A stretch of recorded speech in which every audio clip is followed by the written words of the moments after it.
Hello friends, for today's video I thought I would go through my worst reads of 2023. I don't typically do a worst of video just because it feels kind of mean, and I also hate the idea of hurting any author's careers.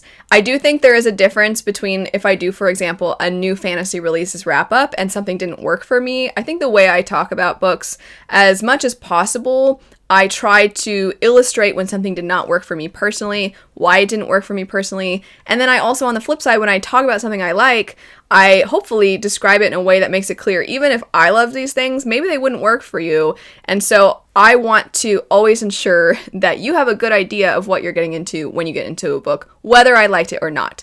That said, I think that feels a little different, or at least it does in my head. Maybe I'm overthinking it. That feels a little different to me than labeling something worst of and then having a list of books where I'm basically going to be ranting about them. However, all of these books are super popular, and I think this is the first time in all of the years I've been doing BookTube where all my worst ofs are really popular. I don't have to worry about hurting anybody's careers. I don't have to feel bad. And you know what? Maybe in talking about them, as is the case with all of the videos where I talk about books, which is pretty much all of them on this channel, maybe you'll actually want to pick up some of these books as a result of me talking about them here. So all of that said, so sorry if you're like, oh my gosh, just get to the books. I'll do that now. First up, I have the book Every Summer After. I think, everything else is either fantasy or speculative, or it falls under the fantasy sci-fi umbrella. This is the only one that does not. And this is a contemporary romance book where I would read something else by this author because I didn't dislike the writing style. I didn't like the way in which the story progressed. I hated the main character. I hated this woman. I was about to say this chick. I'm trying to stop saying like, oh, this dumb chick, because it just feels a little derogatory. So this dumb woman. That's so much better, right? Anyway, I hated her. She was awful. She was an awful person. And in order to talk about why she was an awful person, I do have to go into spoilers. If you don't care about spoilers, then let's talk spoilers. But if you do care, I'll have a timestamp and you can skip on ahead. So this main character, throughout the story, you are seeing her in present day where she feels so awful and she's really struggling and she has a lot of anxiety, which I'm not making fun of anxiety, but it seems very much like her anxiety is rooted in something that happened in her past. So you're going from present day, she goes back home and she sees this man who she obviously had some kind of romantic relationship with in the past, and then in the past, you are seeing this friends to lovers, this like very sweet blossoming romance, but also a little chaotic because they're young and they go to different schools and they're trying to do long distance. They've never really dated before. Whatever, you get it. So you're going back and forth between these two timelines, and then you're wondering like, what is the big thing? What is the big thing that pushed these two apart and made it so that this woman in present day is falling apart, even though it's been a really long time. It's been years and years and years. It's not been like 11 months ago or like even 2 years ago. And I understand that time does not always heal all wounds. And if it starts to heal wounds, doesn't mean they're fully healed, even after a really long time. But what she did was so awful. So in the past, you're seeing the way in which her and this young man fall in love. He is a go-getter. He's like trying to become a doctor. He's really intelligent. He works really hard. He loves also to challenge himself physically and like work out. And he's really sweet and nice and kind of calm. And he's just like a nice kid, but he's really struggling with, I want to be a good boyfriend. I love you, but I also really want to focus on school. And I'm just like kind of worried. It's all overwhelming. And she gets very pissy all the time. Like, how dare you not prioritize me and me alone? Or when he goes off to school and he's like, I don't know, maybe we should talk. I don't know if I can be with you and present and be there for you and be a good boyfriend while also really, really working at school. Maybe we can like talk every Sunday. And she's like, how dare he? Let me go sleep with his brother. And I was like, this woman, she's like young, a teenager when she does this. And she was young. She made a bad decision and she felt awful about it. But I'm like, I don't have words for how dumb she is. And in present day, when her and this man, they're like clearly still in love with each other. And she's like, I slept with your brother. And he's like, yeah, I know. And she's like, you know? And he's like, yeah, he told me. And by the way, she just left. Like, he asked her to marry him. And then she's like, I can't. And she cries and like runs off and then hasn't basically talked to him since. And he had no idea. And he was heartbroken for so long. And there's also some random other woman who's like, I think a lawyer. She's really successful and beautiful. And they like had sort of something, not the main character in this woman, the guy and this woman. And as soon as our main character meets her, it's just like, she's pretty and is this who he's with? And I'm like, wow, can you grow up ever? Maybe a little bit. Can you mature and like work on yourself here? But anyway, so at the very end of the book, after there's this big reveal that that's what happened, that she slept with his brother. And then he, admits like, yeah, my brother told me. And she's like, you've known this whole time? And he's like, yeah. And they like kind of have an argument. And then they're basically like, yeah, but we still love each other. And then fast forward to like however long later, and they're like so in love. And it just like wraps up so clean. And I'm like, wait, hold on. We need time to explore this whole situation. We need to explore like what propelled you to do this? What was going on internally? And maybe you should process that and understand that before being like, yes, I'm going to be with my man forever and always, even though I have really unresolved issues that I didn't work through at all. So that's why I didn't like that book. So anyway, moving on now to the next one. Fourth Wing. Do I need to say a lot about this? Probably not. I did like a whole hour-long video about why I thought Fourth Wing was ridiculous. It is entertaining. I compared it in a video where I'm tier ranking all the fantasy romance, or a lot of the fantasy romance books I've read. I said that it's kind of like the show Too Hot to Handle, which if you haven't seen that show, I'll describe it in a moment. I've said it's kind of like Too Hot to Handle in book form, where it's like, it's entertaining. If it's on, I'll probably like watch it and laugh at it. But do I really think it has a lot of substance? Do I think that the writing is really phenomenal? Do I care about the plot? No. Do I care about these characters? Not even a little bit. I don't care. I think that I just don't think it's top notch. You know, everything fantasy has to offer. I do like the dragons. That's probably the main thing. I liked the dragons. I just don't think that this book did anything particularly original, which is fine. There's plenty of fantasy that isn't that original that I've enjoyed, a lot of us have enjoyed, just because it does what it does really well, even if it's not breaking the mold. And sometimes breaking the mold results in something that you don't actually like, because you're like, it was like too weird, you know. There's pros and cons to something being extremely original and then maybe playing off of a lot of familiar tropes and things that we're accustomed to, and that can feel really cozy and familiar and fun. For me, it was not cozy or fun. It was familiar, but I don't like the writing. I think the main character is so annoying.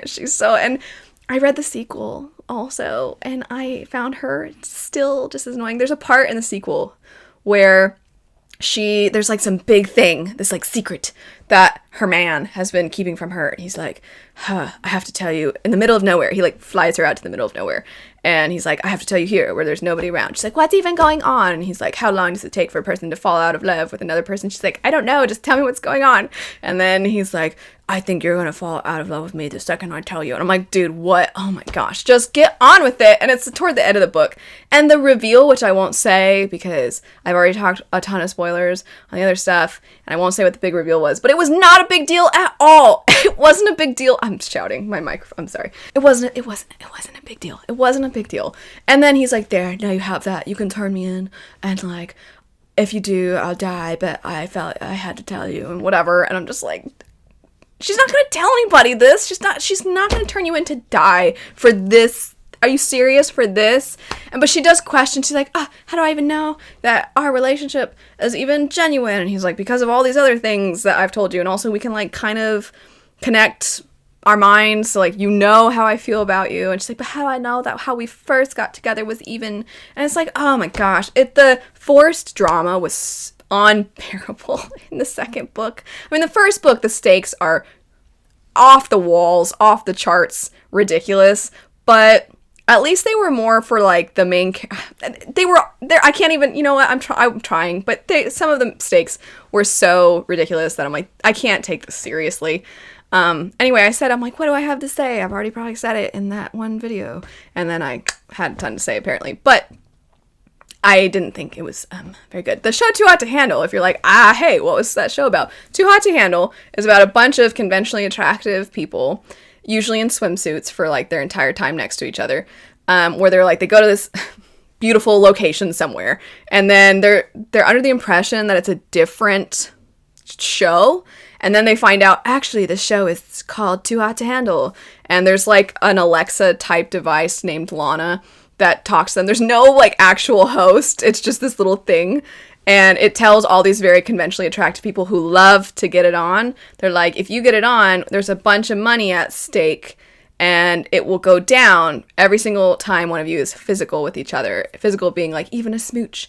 And the more intense the physical activity, the more money is taken out. And the money is, I think, for like it depends on the season, I think.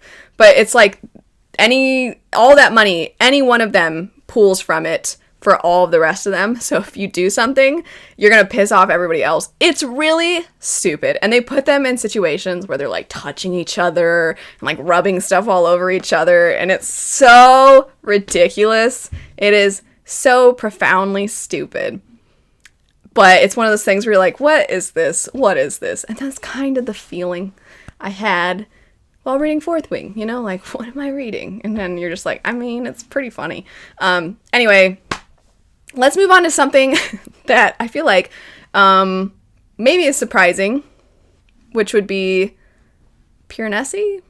This is very much a it's not you, it's me situation. I thought I had a theory while reading this book that the end was going to be a specific thing. And the thing I thought it was going to be was really powerful. And then what it turned out to be was not as powerful as what I thought it was going to be. So I was kind of just like, oh, okay. And then I feel like looking back and with now that I had gained insight into what was going on, then to look back, I was like, oh, I mean, that was all, that's what this whole thing was for. I just was kind of, I don't know that it's okay. I need to be very clear. I did not think the writing was bad. As I said, it's not you, it's me sort of situation. I didn't think the writing was bad. I still will absolutely, I'll recommend the other ones too. I don't know if I'll recommend Every Summer After, but I would recommend Fourth Wing. I suppose I would recommend Every Summer After. I just don't know when, because I usually talk about fantasy. But I recommend, if you don't know, books, even if they didn't work for me. So Pure Nessie, though, all that to say, I would definitely recommend it, even though it didn't work for me. I would very much recommend this to pretty much any fantasy fan, speculative fiction fan, because it is an experience. It's so warping your sense of reality while you're reading. You get sucked in, like, what the heck is even happening? And you're really confused for a while. But then you speculate and you try to guess what's going on, or at least I did. For some people, they're just along for the ride. And I suppose maybe it was to the detriment of the reading experience that I had a theory that I was so set on and I was so moved by, and then it wasn't that, and I was disappointed. And so I don't think it's a bad book by any means. So when I say worst of, it's just that my end result with this book was a bummer. It's not that I think this book is absolutely garbage or anything like that. So just, I'm sure you've heard about Pure Nessie, and I'm sure when you've heard other people talk about it, you've heard them say similar things like it's surreal, it's abstract, it's confusing, you're befuddled, you don't know what's happening. That's true. So I think for a lot of people, though, it ends up having a big impact on them, and it did not for me. Next up, I guess I'm just going with the ones that might be the saddest. Sunlit Man by Brandon Sanderson. This was the fourth secret project. It was my least, well, that's not true. I didn't like the second one, whatever, A Frugal Wizard's Handbook to Surviving Medieval England. There, I remembered it. I wouldn't say I thought Sunlit Man was worse, necessarily, but it's a Cosmere novel, follows a character that I find interesting, and I just didn't, I have described it before as feeling like maybe I'll like this more when we actually catch up to this point in the Cosmere, but the character is clearly experiencing something, some kind of processing of trauma, that is alluded to, but we can't be given details for because it would spoil other events that we haven't yet gotten. And as a result, I had a hard time really connecting to them. I also just in general thought the dialogue wasn't Sanderson's strongest. I did think the world was interesting, but I didn't think that the side characters were done particularly well. I didn't think the villain was engaging, interesting, mysterious, frightening. I didn't really find that they were any of the things I hope for in a villain. And there's so much kind of Cosmere terminology that even as somebody who's basically read most, I think there's the occasional like novella, short story type of thing I haven't picked up, but I've read a lot of the main Cosmere stuff, and even that wasn't enough for me to really feel like I had a firm grasp on what people were referring to. And I think it's meant to be that way because of the fact that timeline-wise it takes place so much later. And I think for some people, the experience of being like, how are we going to get here is really cool. I don't like it. I also, to me, it almost feels like I read something out of order.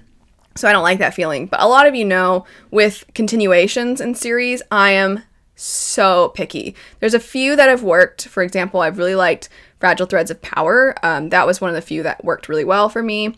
But Iron Gold by Pierce Brown did not. I actually thought it was the best written of what I'd read from Red Rising, and I really enjoyed the original Red Rising trilogy, but that continuation, I'm like, you know what? I don't like this. I feel like it's affecting my feelings of the original trilogy, and I don't want to do that. So I DNF'd the continuation series. I won't read, I don't need to make a whole list, but I refuse to pick up the continuation after the Seven Realms series by Cindy Williams Chima because I know what happens to a main character at the beginning of that series, and I'm like, no way, I don't want to read that. So I'm very picky. And this felt as though it fell into that category, that general feeling of, I feel like I'm getting something that sort of doesn't spoil what's going on, but it like gives me hints. And I'm like, oh, I just want to have my experience with Storm My Archive and those characters that I love, and I don't want to puzzle out what's. I wasn't a fan. I didn't think it was his strongest, and it's for me the weakest main Cosmere. Or as far as full-length novels, it's the weakest, I think, of Sanderson's Cosmere work. So I was pretty bummed by that. But anyway, last for today, we have One for My Enemy. And this is by Olivia Blake. I like Olivia Blake's writing. There's like a sense of edginess and like sensuality about her writing that I think is kind of cool. And a little different. I've read 2 things now by this author. I just found the story to be really obnoxious. And it's not this story's fault, I suppose. It's inspiration, and I hate its inspiration, which is Romeo and Juliet. I didn't enjoy Romeo and Juliet when we read it in high school. I don't like West Side Story. I've played in pit orchestras for West Side Story. I love the music. It's so fun to play. It gets stuck in your head like nothing else. If you've ever played in the pit orchestra for West Side Story, it's so much fun. The rhythm is like really intense and it's great. But anytime, I've described this before, like anytime I was sitting there during if you've played in pit orchestras, when they have a ton of talking and you're just like sitting there waiting, when you're supposed to come in, it's like an hour later. I'm exaggerating, but you just sit there and you listen to these dumb people that are like, but I love you even though I like just met you and I'll do anything for you. And I'm like, I hate that. I hate it. So this book is inspired by that. And you have these rival families. I would say it's more West Side Story than Romeo and Juliet. But you have these rival families and they're different. They're basically like witches and they have magic. And the magic is not super well explained. And I'm fine with the soft magic system. I just felt like I didn't know what we could do even a little bit with this magic system. I'm like, can people come back to life? Is that a thing? Can they just do that whenever or no? I guess so. I don't know. And then I guess they can like kind of teleport. I suppose that's a thing too. And anyway, I didn't really like the ambiguity of the magic. It felt less like soft and, like I said, more like ambiguous and convenient, which I think is what a lot of us complain about with soft magic systems. And also, I just didn't really like any of the characters. I felt like some of their plot lines were kind of oddly similar to each other because you had these families and there's different relationships within different characters of these families. And some of them had very similar, I'm trying not to give away spoilers, but some of their relationships felt like repeating, like they just were reoccurring. So it was fine. I liked the writing. The angst, I never in any kind of West Side Story-esque, Romeo and Juliet-esque type story, I just find it annoying. So that is why this one was a big swing and a miss for me. But anyway, that's it for my worst of the year. Hopefully this was at least kind of entertaining for you. I'm so glad that these books are loved by so many and they bring joy to so many people. And by extension, hopefully this video brought you joy, even if you love these books. And maybe it upset you. I understand that too. Let me know what books were your worst reads of 2023. And if they were any of the same ones, let me know that too. But anyway, thanks so much for watching. I hope you have a lovely rest of your day, and I'll see you later. Bye.